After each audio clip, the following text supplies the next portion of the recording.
Ngasisu pudona lakchari Inspector Tayai Yangkaini pan suba tangkak Inspector Tayai na thongliba case asigi matangda generiba DNA mioi ani khaki doctor na hairapki matungina makhoi adu kana oiramgadi haidana khogaliba horki masigi matungda mahakna tumina mi thadoktuna konumbaga kanaga nak natinabagi haiba sigi matangda mahakna thijin khirami amaromda thauba moi babu yumin kholion bagi pesadabu kamdorubagi Sunday पैसा योरानी अखोई थाजौ खोई अदुगा अखोई सागैगे हलमनसिन पुना तानारबन ngasi पैसा खरदि मफमसिद योरानी hospital के सो पैसा खर पिदबा यारो अदु आइबो वफम अबदा करिनो संदे नंग करि मो हेनिनो हौजिदि केस असिगिदमा उकेल मन एक तो नमुक थेंना बाहायबसु अखोइनि ngangदबा मात्र Hospital के पैसा से फने यमना तारंगन अखोनी योलेबे योमिंग खोलदसु मफम चावबसु नथे अदुगा पैसा यमना फंगदबसु लेते अदुबो मोइ बाबू हाइकी वफम से हायो संदे नन करि हाइनिंगिनो मोइ बाबू अखोइदे तारिबा सासे lamdam asida leriba phoi pabungumba igumba laireba imungumba da mohana tadanaba achouba parhamadi tambi papam santi nangna hainingi bo wafam du karino aibu gyan ta halo ekoina matou karuna lamdam asida sigumba thodo ma thoktana mohana bada kari thoba tarige phoi pabo hospital asigi paisa punamakto लोइने पीखरबा मतुंगदा अखोगी पैसादबु सुंगले मगले मरोइद्रा करिगिनो शांति पैसादो खोइ केदोक्से हाइनो ओइ पाबो थौदोगसिदा चेनारिबा कोन्दुम्बा अखोइने दान्दी पिबो ngamgane हाइबा थाजद्रे अदुगा अखोइने उकेल मनेक्तुना court तक उरु लेदुना नुमित कयानी था कया चही कया अखोइने उरु लेदुना लेखिगदगे अदुबुदि मोइ बाबू आइगे वाफम सिमक तौरसे हाबदि नथे अदुबु करिगुमा पैसादु खरा लेमनबदि मखुइगे नोंमै गाइदुबु लुपा क्या पिबा जानो ए शान्ति नंना हारिसिबु गरिनो नोंमैना करि तौ हाइबनो मोइ बाबू इसासिना फरकलबसु इसाहासिदा ताखिबा दाक्ति मपोक असिगी कोकदबा मान्त्र असिना चैना ओइदना अखोइसे सोनोमदनि हिंबा nganggadaba मान्त्र गोरोबना अखोइबसु मखाताना सोइदना ओलखिगन अखोइगे लेफम लेगदबसु लेथ्रे अदुना मोइ पापा लेमौरिबा पैसादुना नोंमै अमा लेरगा मरा लेबसिंग अदु कना कनानो खंदोकलगा मखुइबु नोंमैना खापतुना लोइसलगा नोंमै अदुना अखोइ पुना कापसलगा सिब्रा होथागा पुलब सिब्रा अखोइ अमा तौरसिबा मोइ पापा शान्ति नंसु अइना हाइखिबा वाफम अदुदा माने मोइ पापा हॉस्पिटल असिगी पैसा पुनमक्तो लोइना पिथोमसे अदुगने आई इचानुपिसे पुरगा ए लंबी अमदा गाइदुना लेरमगे अखोइगे चेराउबा काबगी चिंथकसिदा नचानुपिसे आई पमदनु गाइरमगे अदुगा होलिगली अमगा लेरमगे अदुगा मोइ पाबुं पत्रबा मखोइ पाबुंना नोंमै अमा पाइरगा मखोइबो मथंग मथंग हाटपा ngamloidra मखोइबो मथंग मथंग खापतुना हालगा मोइ पाबुं चेराउ चिंगी चिंगदोंदा आई ngaiduna लेरम मोइ पाबुं सु मफम अदुदा लाखपिरो अदुगा होलिगली अचौबा मा लेरगा अखोइ हम पुन्ना थागा हन्दकिदि मपोक सोल्युशन ग्रसे असुक वाना सोत्तोंना अखोइना करिगिदम हिंगलोगदगे मोइ पाबुं वाफमसे मोइ पाबुं पांथोकपा ngamoidra हाइबियो मखोइ पाबुंना पांथोकपा ngamoidra मखोइ पाबुंना पांथोकपा ngamloidaba ओरगना नचानुपिसे चेराउ चिंगी चिंगदोंदा लेबिरमो अदुगने आई Goroba, Magi Machanapa, Atka, Taudu Casti Horibisito, Maquino Winaloina Kapamlaga, I lucky. I Maquibo hot trip of a kidney. Who was cooking when you have a touch of dream with Babu? Santi Nang and a troubleshoe. I in a Maquibo hot catabale. Nang na igitoma, Ken Hab. I get Moida in a lot to the Tamlibo from the Maquibo lame at Hatabane. Macquay Halnabam Tunda. I itanta Shira was Shiraki. The mom sat and Leho of Solihorosuno Hedana in a candle. What was Santi? No Shira be banning it away, whatever. Pinky give much in the Matokram. Who bit up among the king? Masikakane in a caliber. My pabo Isasi Asukton Miamaragasi the dog lane hinga the Gisarupadi. No Sira by Isase. I quite later of a Sua Horan. I quite later of a Suaga the Valet. Adugisarune Mapogasi Luis and Cressy. Why pabo Yumlum the Zapiro Aduka Hospital ke pesasing to people oragane. Matutigi lema pesado. Kadai digin. No may malabiro. Aduka. No may dunane. Patra basing asi tumna halase. Moy pabo. Ay kuibo suwahan ma makuibo. Ay kuigi mahang sida ling oto na makuini hingdo na labase.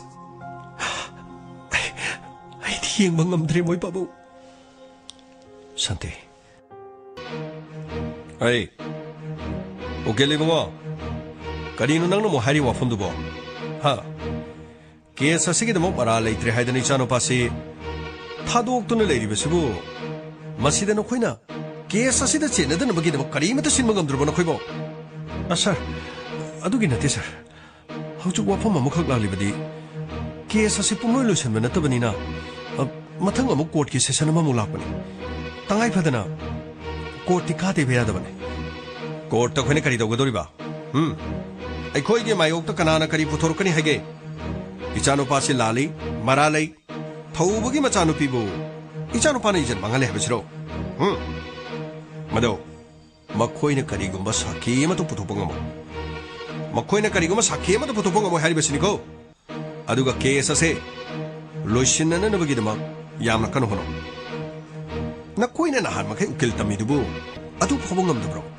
Paisa kya pangge? Paisa kya pangge ba? Paisa ki dito do kunati.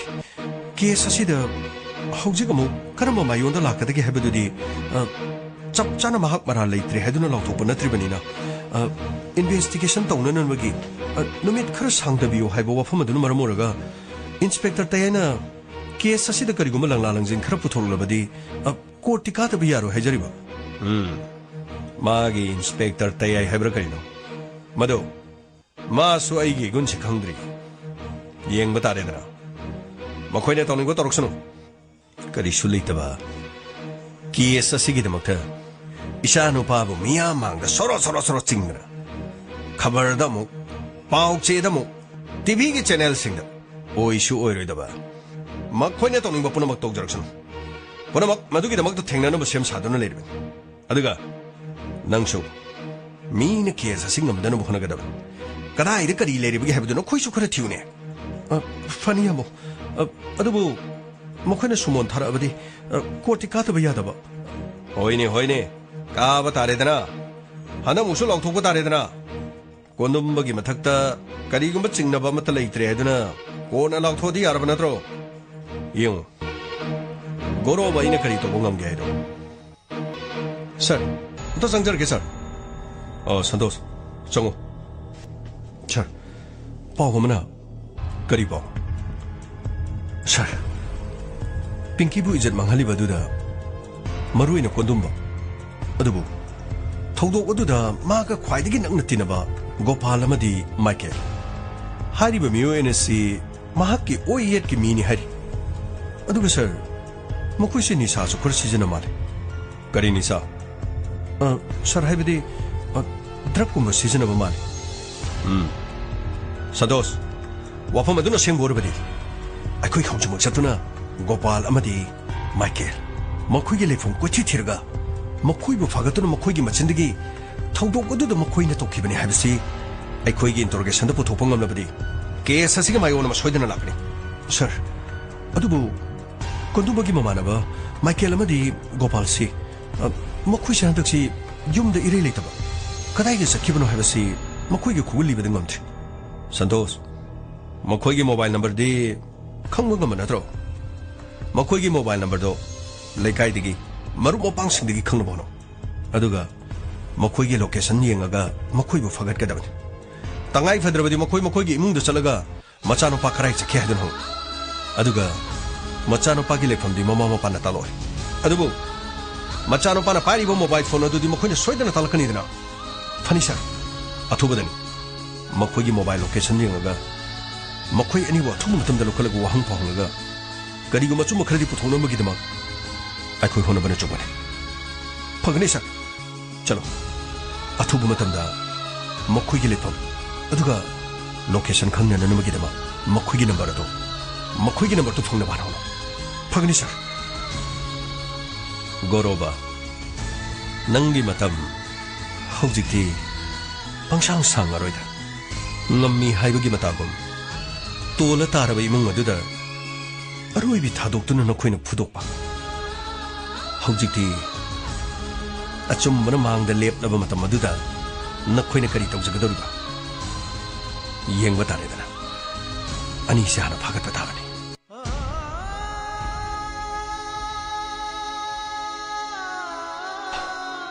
ꯃꯩ ꯄꯥꯕꯨꯡ ꯀꯔꯤ ꯇꯧꯔꯒꯦ ꯁꯨꯛꯊꯔꯒ ꯑꯃꯨꯛ ꯆꯪꯉꯩꯗꯨ ꯀꯔꯤ ꯇꯧꯔꯒꯦ ꯍꯥꯏꯕ ꯁꯟꯗꯦ ꯍꯌꯦꯡꯗꯤ ꯀꯣꯔꯠꯇ ꯆꯠꯇꯕ ꯌꯥꯔꯣꯏ ꯀꯣꯔꯠꯀꯤ ꯆꯦꯅꯤ ꯑꯗꯨꯗꯤ ꯑꯩꯈꯣꯏꯒꯤꯗꯤ ꯀꯦꯁ ꯊꯦꯡꯅꯕꯤꯅꯕ ꯑꯩꯈꯣꯏꯒꯤꯗꯤ ꯎꯀꯤꯜꯁꯨ ꯂꯩꯇ꯭ꯔꯤ ꯁꯥꯟꯇꯤ ꯑꯩꯈꯣꯏꯒꯤꯗꯃꯛ ꯍꯧꯖꯤꯛ ꯀꯅꯥꯅ ꯑꯃꯨꯛ ꯀꯦꯁ ꯑꯁꯤ ꯊꯦꯡꯅꯅꯕꯒꯤꯗꯃꯛ ꯂꯦꯞꯄꯤꯒꯗꯒꯦ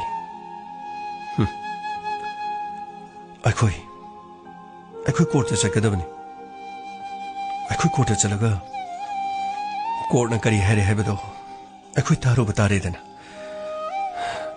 ꯃꯁꯤ ꯅꯠꯇꯅ ꯑꯩꯈꯣꯏꯒꯤꯗꯤ ꯀꯔꯤꯁꯨ ꯂꯩꯇ꯭ꯔꯦ ꯐꯔꯦ ꯃꯣꯏ ꯄꯥꯕꯨꯡ ꯑꯗꯨ ꯌꯨꯝꯂꯣꯝꯗ ꯆꯠꯄꯤꯔꯨꯔꯕ꯭ꯔꯣ ꯄꯩꯁꯥꯗꯤ ꯀꯝꯗꯧꯔꯒꯦ ꯁꯟꯗꯦ ꯑꯩ ꯌꯨꯝꯗꯒꯤ ꯄꯩꯁꯥ ꯄꯨꯔꯛꯑꯦ ꯑꯗꯨꯒ ꯍꯣꯁꯄꯤꯇꯥꯜ ꯑꯁꯤꯒꯤ ꯄꯩꯁꯥ ꯄꯨꯝꯅꯃꯛꯁꯨ ꯑꯩ ꯂꯣꯏꯅ ꯄꯤꯔꯝꯃꯤ ꯃꯈꯥ ꯇꯥꯅ ꯃꯐꯝꯁꯤꯗ ꯂꯩꯊꯔꯕꯗꯤ ꯑꯩꯈꯣꯏ ꯑꯃꯨꯛ ꯍꯟꯅ ꯄꯩꯁꯥ ꯄꯨꯊꯣꯛꯄ ꯉꯝꯃꯔꯣꯏ ꯍꯣꯁꯄꯤꯇꯥꯜ ꯑꯁꯤꯒꯤ ꯗꯣꯛꯇꯔꯅꯁꯨ ꯃꯇꯝ ꯈꯔ ꯑꯩꯈꯣꯏ ꯌꯨꯝꯗ ꯂꯩꯕ ꯌꯥꯅꯤ ꯍꯥꯏ ꯑꯗꯨꯒ ꯃꯊꯪꯒꯤ ꯍꯞꯇꯥꯗ ꯆꯦꯛ ꯂꯥꯛꯑꯣ ꯀꯔꯤꯒꯨꯝꯕ ꯃꯁꯤꯗꯒꯤ ꯍꯦꯟꯖꯜꯂꯒꯅ ꯍꯣꯁꯄꯤꯇꯥꯜꯗ ꯑꯃꯨꯛ ꯂꯩꯁꯦ ꯍꯥꯏ ꯑꯗꯨꯅ ꯑꯩꯈꯣꯏ ꯉꯥꯏꯍꯥꯛ ꯂꯩꯔꯕꯗꯤ ꯍꯣꯁꯄꯤꯇꯥꯜ ꯑꯁꯤꯗꯒꯤ ꯗꯤꯁꯆꯥꯔꯖ ꯇꯧꯔꯅꯤ ꯑꯗꯨꯗꯤ ꯃꯣꯏ ꯄꯥꯕꯨꯡ ꯄꯩꯁꯥ ꯑꯅꯦꯝꯕ ꯈꯔꯗꯨꯗꯤ ꯑꯩꯅ ꯍꯥꯏꯕꯗꯨꯗꯤ ꯀꯝꯗꯧꯕ ꯁꯟꯗꯦ ꯑꯩ ꯃꯗꯨꯒꯤꯗꯃꯛꯇꯁꯨ ꯃꯤ ꯇꯥꯟꯅꯔꯝꯃꯅꯤ ꯑꯗꯨꯕꯨ ꯃꯗꯨ ꯑꯔꯥꯏꯕ ꯊꯕꯛ ꯑꯃ ꯅꯠꯇꯦ ꯀꯩꯊꯦꯜꯗ ꯌꯣꯜꯂꯤꯕ ꯅꯣꯡꯃꯩꯁꯤꯡ ꯑꯩꯈꯣꯏꯅ ꯂꯩꯅꯤꯡꯉꯦ ꯍꯥꯏꯗꯨꯅ ꯂꯩꯕ ꯌꯥꯕ ꯅꯠꯇꯦ ꯂꯥꯏꯁꯦꯟꯁ ꯄꯥꯏꯕ ꯇꯥꯕꯅꯤ ꯑꯗꯨ ꯅꯠꯇ꯭ꯔꯕꯗꯤ ꯑꯩꯈꯣꯏꯅ ꯅꯣꯡꯃꯩ ꯂꯩꯕ ꯌꯥꯗꯦ ꯑꯗꯨꯕꯨ ꯂꯣꯠꯅ ꯀꯔꯕꯥꯔ ꯇꯧꯕ ꯀꯟꯇ꯭ꯔꯤ ꯃꯦꯗ ꯑꯗꯨꯒ ꯑꯩꯈꯣꯏꯒꯤ ꯁ꯭ꯋꯥꯏꯗ ꯁꯥꯕ ꯂꯣꯀꯦꯜ ꯃꯦꯗꯀꯤ ꯅꯣꯡꯃꯩ ꯑꯗꯨꯕꯨ ꯉꯁꯤꯗꯤ ꯗꯤꯁꯆꯥꯔꯖ ꯇꯧꯕꯒꯅꯤ ꯑꯩ ꯃꯐꯝ ꯑꯗꯨꯗ ꯆꯠꯀꯅꯤ ꯅꯣꯡꯃꯩ ꯑꯃ ꯂꯩꯔꯒ ꯃꯄꯥ ꯃꯆꯥ ꯑꯅꯤꯗꯨ ꯃꯈꯣꯏꯕꯨ ꯀꯣꯔꯠꯃꯛꯇꯗ ꯃꯈꯣꯏꯕꯨ ꯀꯣꯔꯠꯀꯤ ꯃꯐꯝ ꯑꯗꯨꯗ ꯑꯣꯏꯔꯕꯁꯨ ꯀꯣꯔꯠꯇꯒꯤ ꯊꯣꯛꯂꯛꯄ ꯑꯣꯏꯔꯕꯁꯨ ꯃꯈꯣꯏꯕꯨ ꯑꯩꯅ ꯅꯣꯡꯃꯩꯅ ꯀꯥꯞꯇꯨꯅ ꯍꯥꯠꯄ ꯑꯩ ꯆꯞ ꯆꯥꯅ ꯂꯦꯞꯄꯤ ꯁꯟꯊꯤ wafam asidagi hongnaroi aigi khongpham ai masidagi hongaroi adubu moi babong nangi khuta dinu mai sulaitri matudi kamdokba shanti karim de khalun ai soidena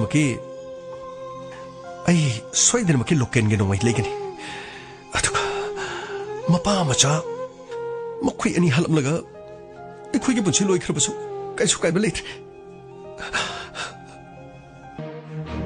sir amuto jangjarni sado 정호 야니 정호 sir 실례리 sir makhui ge call details aduga yam tatna makhui guru bogaso pau phonari aduga sir makhui ge location su khangi sir अदुदी खरच तुझे गांगमई sir गाड़ी थौदो संतोष चसलो नखोई कना कना नको खर थुन चलब तोंसी funny sir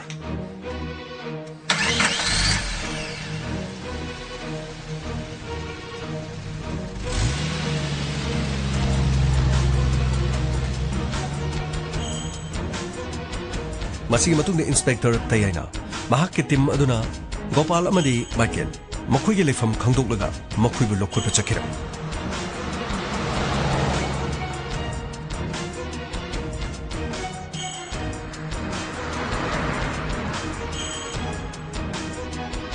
ए तखोई सोम चलो Rahul sir मनिंग no चल सो मनिंग अदुगा आइने ममांग द थिलगा कोकोगनी मनिंग फावरगा करिगुम चेनगे होनरबदी चेनबंग अमदन होनगदबन फनी सर गांगमई आगे तुंगिलो फगनी सर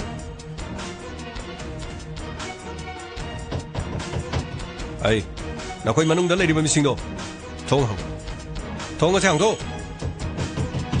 थोंग असे हांगदोने थोंसिदि लोंदेना गांगमई सेक्सिलो फगनी सर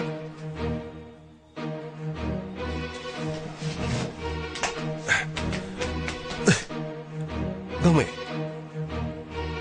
सर सिदी मुखुदी सिरगा लेरमे सर यो अतै कासिंग चौ करी पोलम लैयो राहुल संतोष सर सिदी संग चलो असी भागसांग अनि लेरमे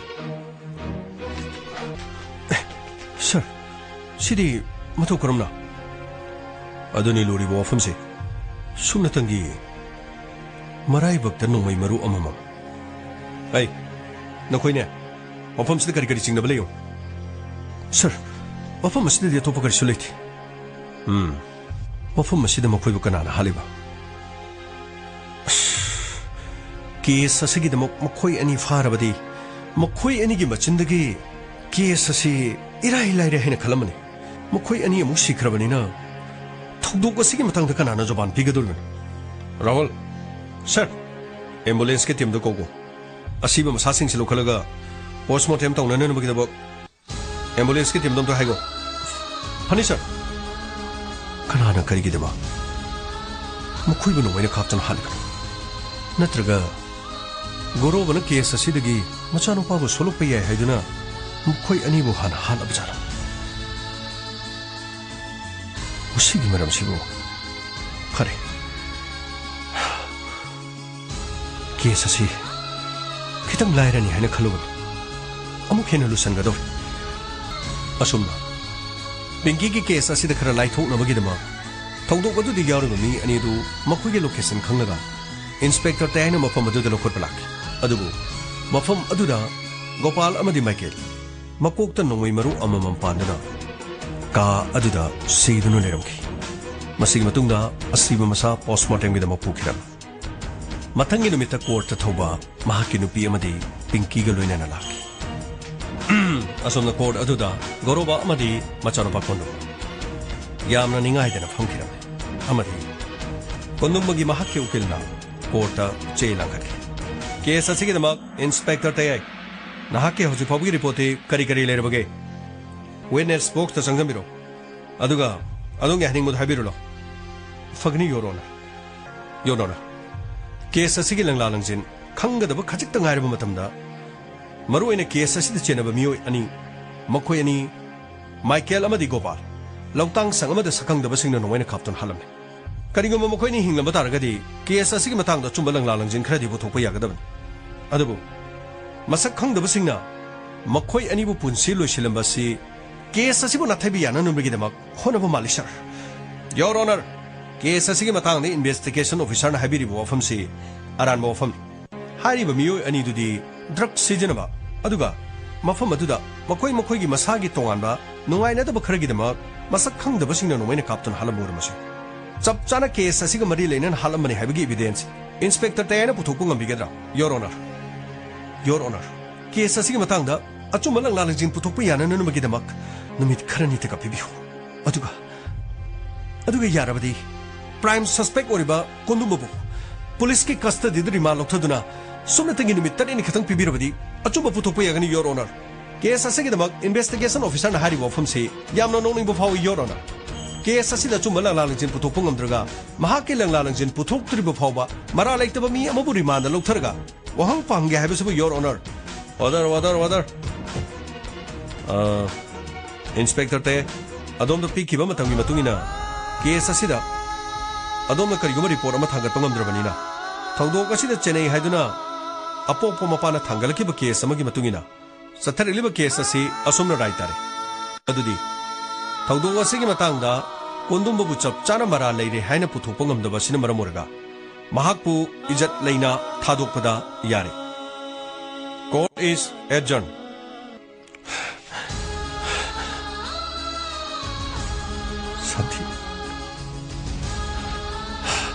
ꯁꯥꯟꯇꯤ ꯑꯩꯅ ꯍꯥꯏꯗ꯭ꯔꯥ ꯉꯁꯤꯗꯤ ꯅꯪꯒꯤ ꯑꯩꯒꯤ ꯑꯃꯨꯛ ꯑꯅꯤꯁꯨꯕ ꯃꯥꯏꯊꯤꯕ ꯑꯃ ꯍꯥꯏꯕꯗꯨ ꯑꯣꯏꯔꯦ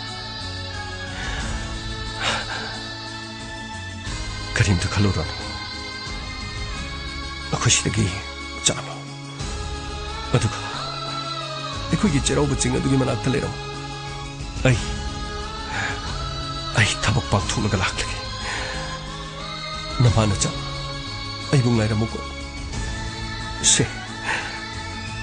ꯁꯤꯒꯤ ꯂꯤꯛꯂꯤꯁꯦ ꯋꯥꯟꯒꯅꯨ ꯍꯨ ꯂꯤꯛꯂꯤꯅꯤ ꯃꯁꯤꯃ ꯄꯥꯏꯔꯒ ꯂꯩꯔꯝꯃꯨ ꯃꯤꯁꯤꯡꯁꯦ ꯑꯩꯈꯣꯏꯗ ꯂꯣꯏꯅ ꯌꯦꯡꯂꯛꯏ ꯑꯩꯈꯣꯏ ꯇꯨꯃꯤꯟꯅ ꯆꯠꯈ꯭ꯔꯁꯤ ꯑꯗꯨꯒ ꯑꯩꯅ ꯍꯥꯟꯅ ꯆꯠꯀꯦ ꯑꯩ ꯍꯥꯟꯅ ꯊꯣꯛꯃꯒꯦ ꯑꯁꯨꯝꯅ ꯀꯣꯔꯠ ꯑꯗꯨꯗꯒꯤ ꯅꯣꯛꯇꯨꯅ ꯀꯣꯟꯗꯨꯝꯕ ꯑꯃꯗꯤ ꯒꯣꯔꯣꯕꯥ ꯊꯣꯔꯛꯈꯤꯔꯝꯃꯤ ꯑꯃꯗꯤ ꯏꯟꯁꯄꯦꯛꯇꯔ ꯇꯌꯥꯏ ꯎꯕ ꯃꯇꯝꯗ ꯏꯟꯁꯄꯦꯛꯇꯔ ꯇꯌꯥꯏ ꯑꯩꯈꯣꯏꯅ ꯇꯥꯕꯗꯗꯤ ꯏꯟꯁꯄꯦꯛꯇꯔ ꯇꯌꯥꯏꯅ ꯄꯥꯏꯕ ꯀꯦꯁꯁꯤꯡꯗꯤ ꯑꯌꯥꯝꯕꯗ ꯂꯣꯏꯅ ꯃꯥꯏ ꯄꯥꯛꯏ ꯍꯥꯏ ꯃꯤꯒꯤꯁꯨ ꯃꯇꯝ ꯍꯥꯏꯕ ꯑꯃ ꯂꯩꯕꯅꯤ ꯉꯁꯤꯗꯤ ꯅꯪꯁꯨ ꯀꯦꯁ ꯑꯁꯤꯒꯤꯗꯃꯛ ꯃꯥꯏꯊꯤꯔꯕ ꯅꯠꯇ꯭ꯔꯣ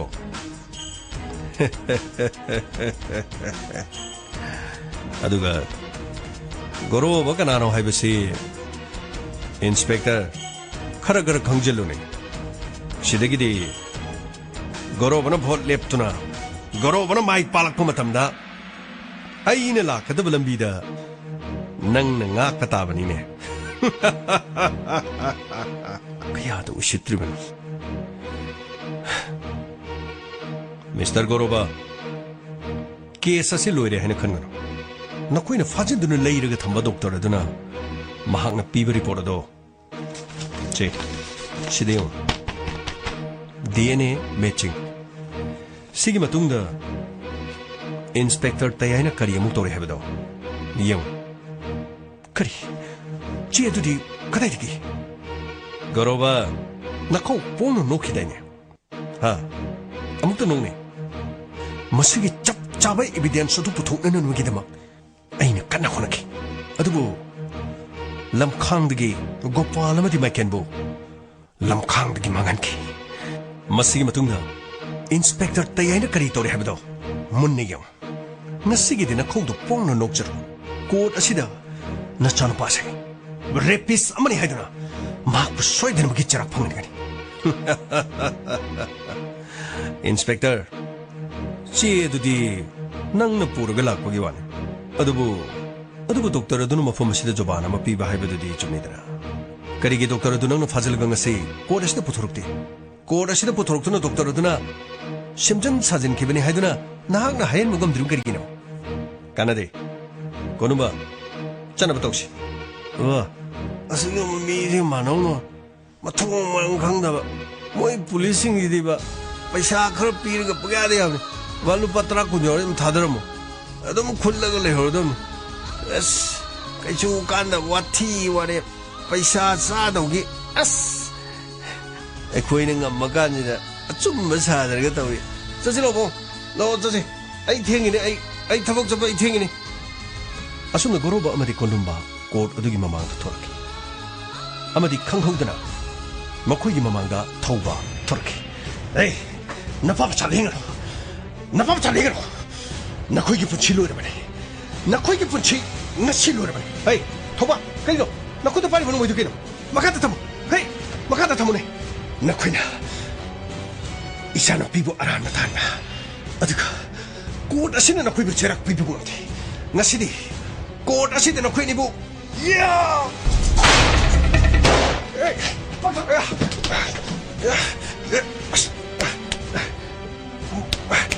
करिनो नोइसि मरु चपखरे हे लो ने कुनु बनाउ ने लो गाडी तोंसो हे नखोइ गाडी दुखर जुलो तो सर कोर्ट की ममांग नोमै कामनरि सर आइसु नोमै मखोन तारे लो यंगसलो चसलो संतोष कना होजिगिदो सर सिरगे हेक थोखिबगा थौगुन मखुता कंट्रीबेट पिस्तोल म पारेगा कुन्दुबा मदि गोरोबदो नोमैने कापनि सर अदुबो सर महाकि नोमैदो मिसफायर ओइल अदुगा नोमै मरुदु चप्पगी मोंगदा तोखरे अदुबो सर मफम अदुदगी थौबा मदि अदुबो सर मफम अदुदु गोरोबा मदि महाकि मचानबा कुन्दुबा गाड़ी थौदुन याम थुनु चक्रे अदुगा सर थौबना गाड़ी मचामदा मखोइगी मतुंगदि इनखरे अदुदी चसलो कम ऑन खरा थुसेलो चसलो फगनी सर ए गाड़ी दो कदम थोगी सर सोन मखरम दा थोगी बनि सर चलो खरा थुनु चलो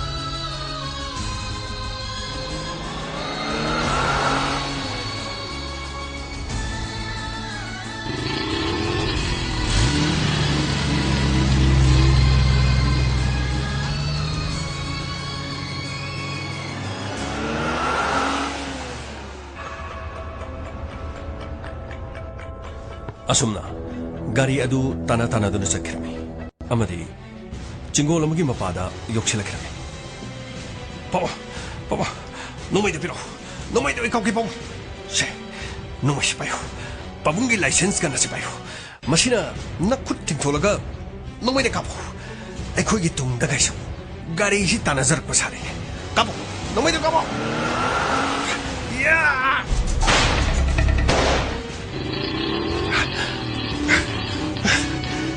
सुका बसारे खंगी नखोइसिदगिदि खंगी नराइबो फाबरे नमै येसे मरु चपखिबगी नराइबो कतो फाबरे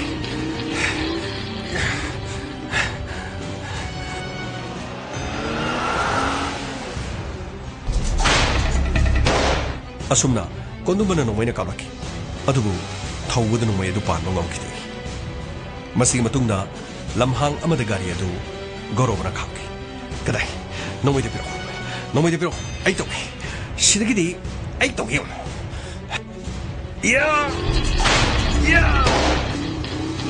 मसिगी मतुंगदगी थौबसु गाड़ी अदु खाके अमदी लंबी अदुगी मताइदा महाक्सु उपतुन लेके अदुबु तंजा अदुदा गौरवगी नोमै मरु अदु लोइ थोकिरमे नोमै मरु लोइखरेने नोमै मरुसी नंदी नोमै मरुसी लोइना कामथोखरा मालिने ओ एदी कनाना खंगे नोमै द लेप्तना पकापता कापखरा मालिने एदी कनाना खरिबो गाड़ी द मरु यौद्रबो एई सु नोमै सि मरु यामने यौरमद्रेने कमाय तौने ओ मपामसा नोमै मरु लोरबा खंगने नसिदी खंगने गाड़ी मनुंग मरुसी गाउरी ब्रेंगी को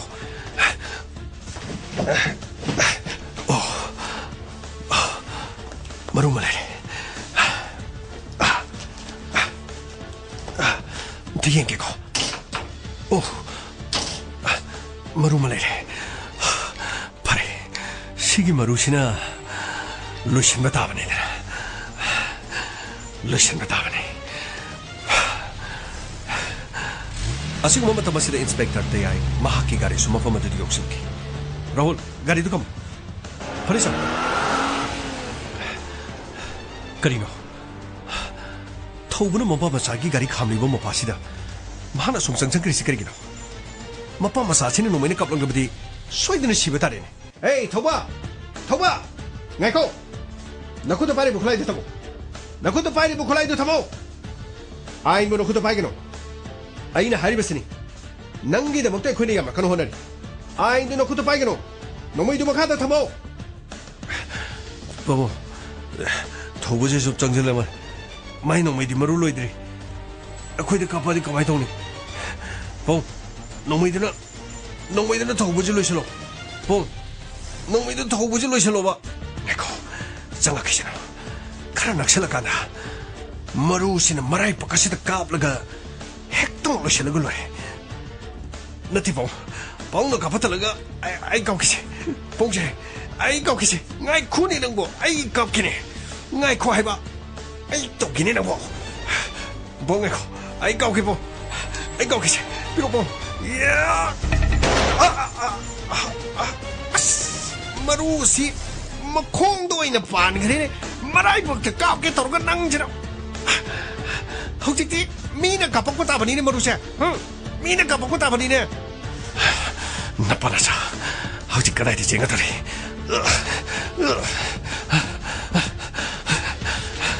Napana sa. Hojik ti kadai ti jenga tari. Nakoida. Kapok ko maru si na.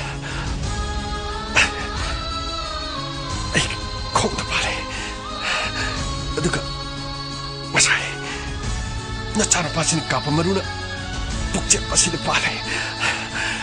Aidi, sira suyare. Na sidi, na koi ani di, aidi kut asida. Hey, Thoba, Thoba, nomai jo kapro, Thoba. Nakuda pari bukulai do, makada thada da pata badi. Aina pari buno masiri no monta kapakan. Kulai do makada thamo. Kulai do makada thadone. Inspector. Inspector.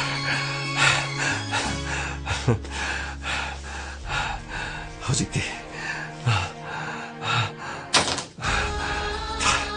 Thadore sir.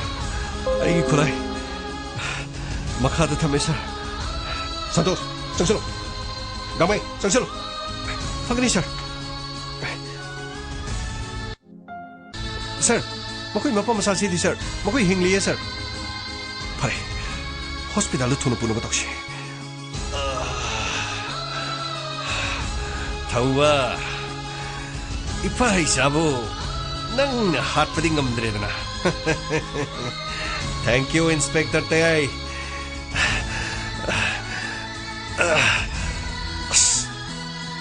Pukjep asida pale ne.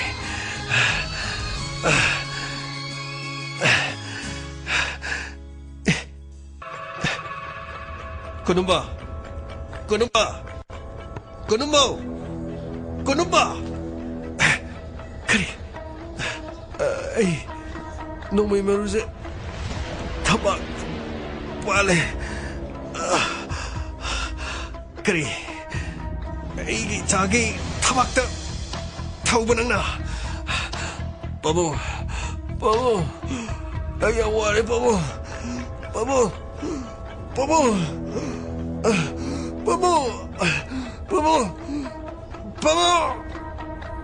Konumba! Konumba!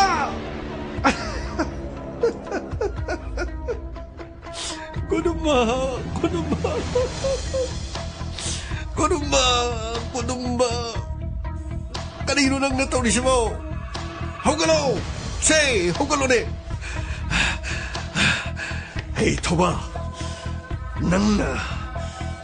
Nangina pata aigi jagi pun chilora ba. Nangina pata aigi jagi pun chilora ba. Aina lemna tharoi. ꯑꯩꯅ ꯂꯦꯝꯅ ꯊꯥꯔꯣꯏꯅ ꯂꯩꯕꯥꯛꯇ ꯇꯥꯔꯤꯕ ꯅꯣꯡꯃꯩꯁꯤꯅ ꯂꯩꯕꯥꯛꯇ ꯇꯥꯔꯤꯕ ꯅꯪꯒꯤ ꯅꯣꯡꯃꯩꯁꯤ ꯈꯨꯜꯂꯒ ꯅꯣꯡꯃꯩ ꯑꯁꯤꯅ ꯅꯪꯕꯨ ꯑꯩ ꯒꯣꯔꯣꯕꯥ ꯅꯈꯨꯠꯇ ꯄꯥꯏꯔꯤꯕ ꯅꯣꯡꯃꯩꯗꯨ ꯊꯥꯗꯣꯛ ꯅꯈꯨꯠꯇ ꯄꯥꯏꯔꯤꯕ ꯅꯣꯡꯃꯩ ꯊꯥꯗꯣꯛ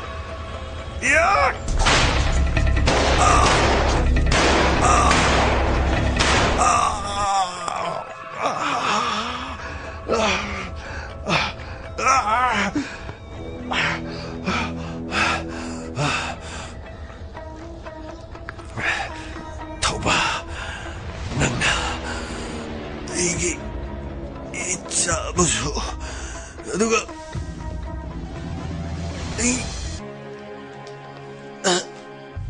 이게 뭔지 무슨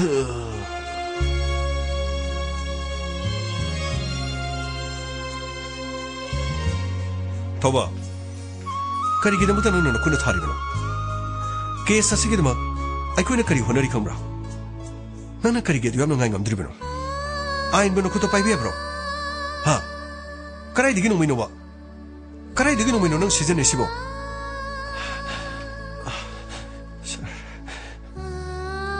केस सिकिदम उकेल न सुपशाई हमदे हदन केस थिंगना बिनब मखता न लेपियो है भैया थी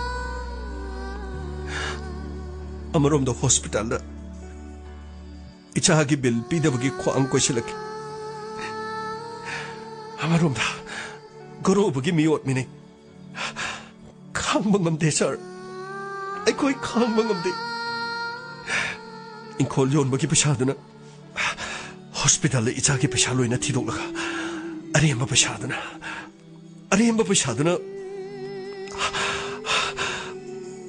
कोई थीदुना लोकेल नेट पिस्तोल से अइने लेखिबने अदुबु सर कोर्ट अदुगी ममांगदा थोरको मतमदा अइने नोमैना काप्तुना हानिंगी अदुबु नोमै मरु से चपके थोबा नंगिने सासे नोमै मरु पालिने लो हॉस्पिटल तुने चल मतोसे नखोई कना कना ले एम्बुलेंस पाउ पीखरबा सर मफम से यौरानी सर आइबु मफम मसीदा थंबिरमो सर आइबु खौरांना आइगी नुपी अमदे आइगी इचा पिंकी न गाइरी सर मखोइगी मनाक फौबददी सर आई यौनबा सर ना इबु फादन पुरबसु मी हाटपगी इरालदा आई जेल दा चंखरन आइगी लोइनबी अमदे आइगी चादी मखोइगी पुंसीदी करी होय होगनी अदना सर आई अरोइबा नुमित ओइजके आइबो मुक्ता थी आइगी नुपी अंगांग मनाकता चटपा याहनबियो सर अमुक्ता याहनबियो करिगिनो नंगी नुपी अंगांगी मनाकता चतुरबे करिगिनो हाँ नंगी प्लान दो आई खंगी नंगी प्लान दो आइना मुना खंगिनी मफम असिदसु मखोइनिगी पुंसिबु लुसननबगिदमक कोर्टगी नंगना नोमैना कापदगी नोमै मरु चपखिबा नंगोंदा पालिबा मरु मखोइना कापलकपदगी अदुबु मफम असिदा मखोइनिबु नोमैना कापलबसु आइना नखुता पारिबु खुलाइदु मखादा थमु हाइदना लावबु मतमदा नंगना मखा ताना नोमै कापकेदि अदुबु करिगुम गोरोबना नंगी नोमैदु खुल्लगा मु कापलगलिबदु मदुना नंगोंदा पालमलबदि करि ओइगनी करिमतो वागन आइन हाइबसे मीने सेमने आई पुलिस ऑफिसर में अदुबु गोरोबा आईगी खुद सिकिबन आईना काप मरुना पानने अदुना कोंदुमबसु आईगी नोमै मरुना पानबने हाइगन वाफम से कनासु खंगलो मसिगिदमक नंग करिमतो वागन नंगी नुपी अमदि नचानुपी पिंकी मखोई कदाइले अखोगी मी थारगल होलगे नंगबु हॉस्पिटल यामना थुना पोदबे यादबने अदुगा ngasi thodo sigidama nang kari suwaron asumna mahak hospital da pukiram amadi adubu thobugi pukchep to paliba no mai maru adu yamna arubu oramde ꯃꯁꯤꯒꯤ ꯃꯇꯨꯡꯗ ꯍꯣꯁꯄꯤꯇꯥꯜ ꯑꯗꯨꯗ ꯂꯩꯈꯤ ꯃꯁꯤꯒꯤ ꯃꯇꯨꯡꯗ ꯊꯣꯛꯂꯤꯕ ꯊꯧꯗꯣꯛ ꯑꯁꯤꯒꯤ ꯃꯇꯥꯡꯗ ꯏꯟꯁꯄꯦꯛꯇꯔ ꯇꯌꯥꯏꯅ ꯆꯞ ꯆꯥꯕ ꯔꯤꯄꯣꯔꯠ ꯑꯃ ꯀꯣꯔꯠꯇ ꯂꯥꯡꯈꯠꯈꯤ ꯑꯃꯗꯤ ꯀꯣꯔꯠꯅ ꯑꯁꯨꯝꯅ ꯂꯥꯎꯊꯣꯔꯛꯈꯤ ꯊꯣꯛꯈꯤꯕ ꯊꯧꯗꯣꯛ ꯑꯁꯤ ꯄꯤꯡꯀꯤꯒꯤ ꯔꯦꯞ ꯀꯦꯁ ꯑꯁꯤꯗ ꯊꯣꯛꯈꯤꯕ ꯊꯧꯗꯣꯛ ꯑꯁꯤꯗ ꯆꯞ ꯆꯥꯕ ꯀꯣꯟꯗꯨꯝꯕ ꯆꯦꯟꯅꯔꯦ ꯍꯥꯏꯕꯁꯤ ꯏꯟꯁꯄꯦꯛꯇꯔ ꯇꯌꯥꯏꯅ ꯂꯥꯟꯈꯠꯂꯛꯂꯤꯕ ꯗꯤꯑꯦꯟꯑꯦꯒꯤ ꯔꯤꯄꯣꯔꯠ ꯑꯁꯤꯅ ꯈꯪꯂꯦ ꯑꯗꯨꯒ ꯑꯍꯥꯟꯕꯗ ꯗꯤꯑꯦꯟꯑꯦ ꯔꯤꯄꯣꯔꯠ ꯑꯁꯤꯕꯨ ꯂꯥꯟꯅ ꯄꯤꯈꯤꯕ ꯗꯣꯛꯇꯔ ꯑꯗꯨꯒ ꯗꯤꯑꯦꯟꯑꯦꯒꯤ ꯔꯤꯄꯣꯔꯠ ꯇꯦꯁ ꯇꯧꯕꯗ ꯔꯤꯄꯣꯔꯠ ꯂꯥꯟꯅ ꯄꯤꯔꯛꯈꯤꯕ ꯗꯣꯛꯇꯔ ꯊꯕꯛꯇꯒꯤ ꯁꯁꯄꯦꯟ ꯇꯧꯅꯕ ꯑꯣꯔꯗꯔ ꯊꯣꯛꯂꯦ ꯒꯣꯔꯣꯕꯅ ꯍꯤꯡꯂꯤꯉꯩꯒꯤ ꯃꯇꯝꯗ ꯀꯦꯁ ꯑꯁꯤ ꯃꯥꯏꯑꯣꯟ ꯑꯃꯗ ꯆꯠꯅꯕ ꯍꯣꯠꯅꯕꯗ ꯗꯣꯛꯇꯔ ꯑꯗꯨꯗ ꯃꯍꯥꯛꯅ ꯁꯦꯜ ꯄꯤꯈꯤ ꯍꯥꯏꯕꯁꯤ ꯗꯣꯛꯇꯔ ꯃꯁꯥꯃꯛꯅ ꯃꯔꯥ ꯌꯥꯖꯔꯦ ꯃꯁꯤꯒꯤ ꯃꯇꯨꯡꯗ ꯀꯦꯁ ꯑꯁꯤ ꯑꯃꯨꯛ ꯃꯥꯏꯑꯣꯟ ꯊꯩꯅꯕ ꯍꯣꯠꯅꯕꯗ ꯀꯣꯟꯗꯨꯝꯕꯒ ꯂꯣꯏꯅꯅ ꯔꯦꯞ ꯆꯠꯊꯃꯤꯟꯅꯈꯤꯕ ꯒꯣꯄꯥꯜ ꯑꯃꯗꯤ ꯃꯥꯏꯀꯦꯜ ꯃꯈꯣꯏ ꯑꯅꯤꯕꯨ ꯀꯦꯁ ꯑꯁꯤꯗꯒꯤ ꯅꯥꯊꯩꯅꯕ ꯍꯣꯠꯅꯕꯗ ꯒꯣꯔꯣꯕꯒꯤ ꯈꯨꯟꯅꯦꯛꯇ ꯃꯈꯣꯏꯕꯨ ꯄꯨꯟꯁꯤ ꯂꯣꯏꯍꯟꯈꯤ ꯃꯁꯤꯒꯤ ꯃꯇꯨꯡꯗ ꯀꯣꯔꯠꯀꯤ ꯔꯥꯏ ꯑꯁꯤ ꯄꯦꯟꯗꯕꯗꯒꯤ ꯀꯟꯇ꯭ꯔꯤ ꯃꯦꯠ ꯄꯤꯁꯇꯣꯜ ꯑꯃ ꯂꯩꯔꯒ ꯒꯣꯔꯣꯕ ꯑꯃꯗꯤ ꯀꯣꯟꯗꯨꯝꯕꯕꯨ ꯅꯣꯡꯃꯩꯅ ꯀꯥꯞꯅꯕ ꯍꯣꯠꯅꯈꯤ ꯑꯗꯨꯕꯨ ꯀꯥꯞꯂꯤꯕ ꯅꯣꯡꯃꯩ ꯑꯗꯨ ꯃꯤꯁꯐꯥꯌꯔ ꯑꯣꯏꯈꯤ ꯃꯁꯤꯒꯤ ꯃꯇꯨꯡꯗ ꯒꯣꯔꯣꯕ ꯑꯃꯗꯤ ꯀꯣꯟꯗꯨꯝꯕꯅ ꯂꯝꯕꯤꯗ ꯒꯥꯔꯤ ꯈꯥꯝꯂꯒ ꯊꯧꯕꯗ ꯅꯣꯡꯃꯩꯅ ꯀꯥꯞꯈꯤ ꯑꯗꯨꯕꯨ ꯊꯧꯕꯒꯤ ꯃꯈꯣꯡꯗ ꯅꯣꯡꯃꯩ ꯑꯗꯨ ꯄꯥꯟꯈꯤ ꯑꯗꯨꯕꯨ ꯃꯐꯝ ꯑꯗꯨꯗ ꯂꯩꯔꯤꯕ ꯄꯨꯂꯤꯁꯅ ꯅꯣꯡꯃꯩ ꯀꯥꯞꯇꯅꯅꯕꯒꯤꯗꯃꯛ ꯀꯌꯥꯔꯛ ꯍꯟꯅ ꯍꯥꯏꯕꯗ ꯍꯟꯅ ꯌꯥꯗꯗꯨꯅ ꯊꯧꯕꯗ ꯅꯣꯡꯃꯩꯅ ꯀꯥꯞꯂꯛꯄꯗꯒꯤ ꯊꯧꯕꯒꯤ ꯃꯈꯣꯡꯗ ꯄꯥꯟꯈꯤ ꯃꯁꯤꯗꯒꯤ ꯄꯨꯂꯤꯁꯅ ꯅꯣꯡꯃꯩ ꯍꯟꯗꯨꯅ ꯀꯥꯞꯄ ꯃꯇꯝꯗ ꯒꯣꯔꯣꯕ ꯑꯃꯗꯤ ꯃꯍꯥꯛꯀꯤ ꯃꯆꯥꯅꯨꯄꯥ ꯀꯣꯟꯗꯨꯝꯕ ꯃꯐꯝ ꯑꯗꯨꯗ ꯊꯋꯥꯏ ꯃꯥꯡꯈꯤ ꯑꯗꯨꯕꯨ ꯀꯦꯁ ꯑꯁꯤꯒꯤꯗꯃꯛ ꯑꯥꯔꯝ ꯑꯦꯛꯀꯤ ꯃꯇꯨꯡꯏꯟꯅ ꯀꯟꯇ꯭ꯔꯤ ꯃꯦꯠ ꯄꯤꯁꯇꯣꯜ ꯑꯃ ꯂꯩꯔꯒ ꯄꯥꯏꯔꯝꯕ ꯑꯁꯤꯒꯤꯗꯃꯛ ꯊꯧꯕꯕꯨ ꯖꯦꯜꯗ ꯊꯥ 6 ꯂꯩꯅꯕꯒꯤ ꯔꯥꯏ ꯇꯥꯔꯦ ꯑꯁꯨꯝꯅ ꯀꯣꯔꯠ ꯑꯗꯨꯒꯤ ꯃꯄꯥꯟꯗ ꯊꯣꯔꯛꯈꯤ ꯃꯁꯤꯒꯤ ꯃꯇꯨꯡꯗ ꯄꯨꯂꯤꯁꯅ ꯊꯧꯕ ꯄꯨꯊꯣꯔꯛꯈꯤꯔꯝꯃꯤ ꯑꯃꯗꯤ ꯀꯣꯔꯠ ꯑꯗꯨꯒꯤ ꯃꯃꯥꯡꯗ ꯃꯍꯥꯛꯀꯤ ꯅꯨꯄꯤ ꯑꯃꯗꯤ ꯃꯆꯥꯅꯨꯄꯤ ꯄꯤꯡꯈꯤ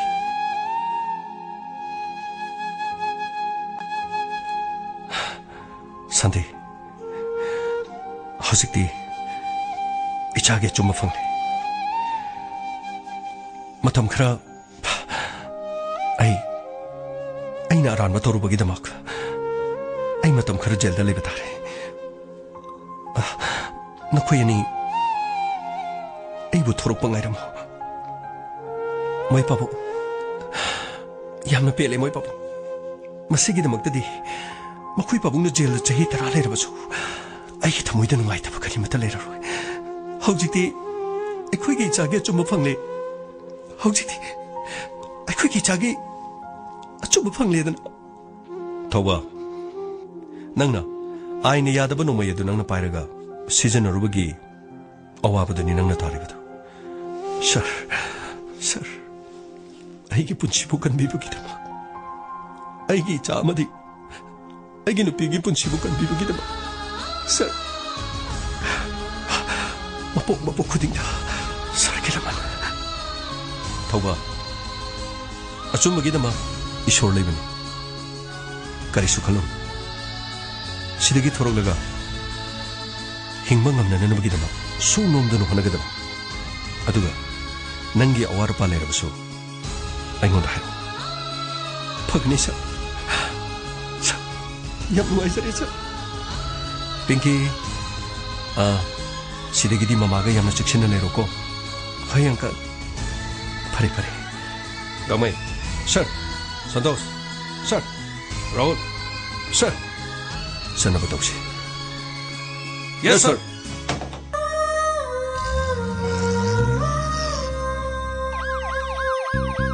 लाकले inspector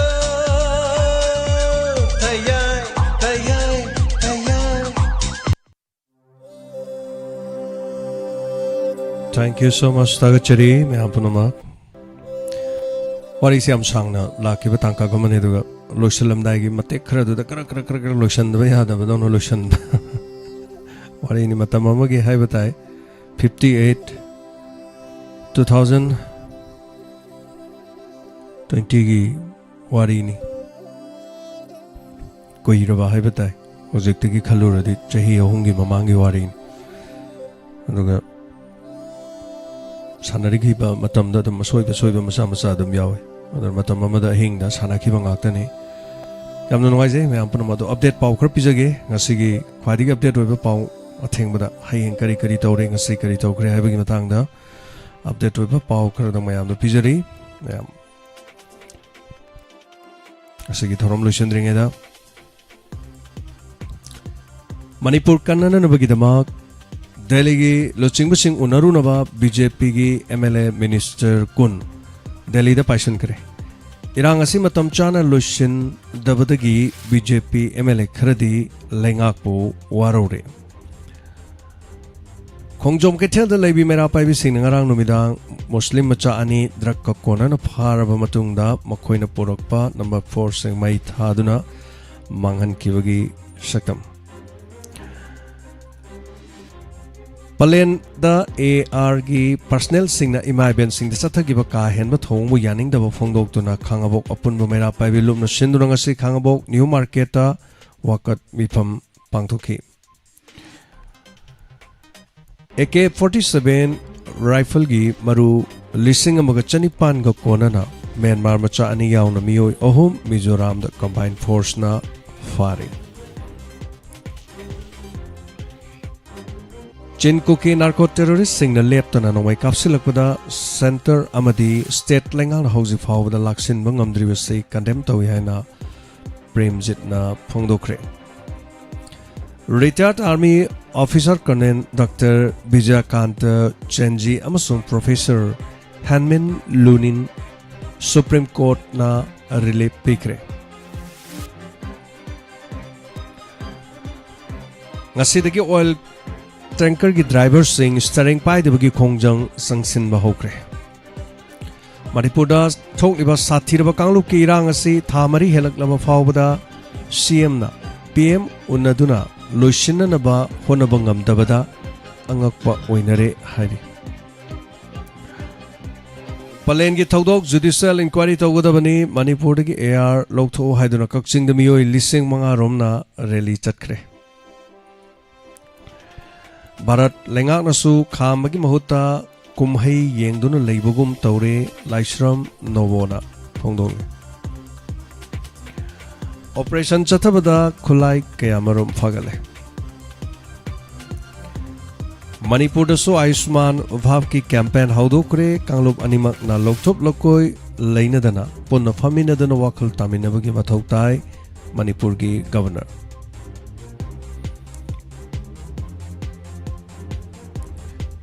Lengak na ngamloidabo oirabadi minga miyam na lengak sherage haina nipkona phongdorokle Minister MLA Singh Center gi luchingba sing unarunaba Imphal thadokre Kuki militant sing na phubala maning chingphai sing area da attack chatharakre Tokhaibe administration tan ba yauna minister ani hauzik pham lokthokpa ngamdriba karigino haina location hangakpa wafam yaure Umanglai thongni thorom pangthokani miyam su pangthokpiu haina ukalna phongdorokpa warol yaure Thangjing chingdi yungliba cross numit mangani gi manungda lokthoktrabadi makhal kaya gi khongjang sangsinba horgani hairi committee Palen gi thodokta lekhidraba soibam nanaw gi imung manungda LMG na lupa lising kun tengbangkre Masini hauzik phawbagi khwaidagi update toiba paw sing ngasigi thorongi loisilakpada yamna pijariba Mayam section na lebiyo Ngasigi di thorom loisinjabagi ayabada luxury loinana Icecom da Diamond TV ki channel asida yengbiba singgidamakta di English movie matang adamak lejai YouTube ta live oina thajariba thorom asigi amadi kusem radio da thajariba tangkak asidi matang asida loisinjare Hayeng tonga ba pukpham da sandokchagadaba thorom singda muk miyam punai koi thengnaminasi Mayam section na leminasi Irei pa kiramdam kananan bagidam khona minasi Nungsiraba irei pa kiramdam leipak lehaw asida Purup cha oina pokjaba phangjaba imagi matam bhakta macha oina Imagi laman singamdrabasu Imabu mikha pondananaba Imabu mina munkidanaba Aikhoina honabam thoi Macha aikhoigi thodangni matam punamakta Aikhoina imagi damak leminasi Aikhoi punamak Amana amabu ikai khumnaba unasi Iramdam mina munkidanaba sanale pak Manipur kaidananaba Khongpham chapchana leminasi Kurumjari